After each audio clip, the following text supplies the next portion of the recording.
الحقن ده انت قلتيه بيبقى عن طريق جهاز كده، بيبقى فيه كذا حقنه مثلا؟ كذا راس كده. كذا راس. طبعا ميزته الجهاز ده ممكن تتحقن بالسرنجه العاديه، بس طبعا ميزه الجهاز او المالتي انجكتور او التخفيف. الكف ده ان هو بيوزع التوزيع الصحيح للحقن. تمام. فانت هي لوحدها بتدخل. والحاجه الثانيه انه بيقلل الالم. المده تقريبا بتبقى قد ايه؟ مده الحقن اه ما فيش 5 دقائق 10 دقائق. والديوريشن كل قد ايه؟ معاكي بقى اسبوع اسبوعين حسب نوع الماده اللي بتتحقن، حسب حجم البطن اللي بتحقنيها او حجم المنطقه اللي بتحقنيها، حسب واحيانا كل شهر كمان.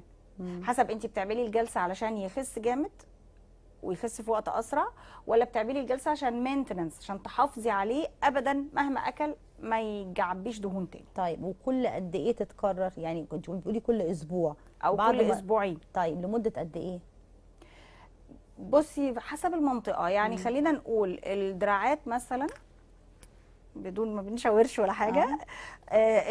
المناطق دي مثلا ممكن تلاقيها في خلال شهرين بدات تنزل وتبقى بيرفكت وبتلم يعني الدراعات تحديدا ميزتها انا احب احقنها في الاخر، لانه لما بتحقنيها بتقل الهيوجيتي بتاعت الجسم. يعني الضخامه بتقل، فبتحسي ان الشخص ده خس.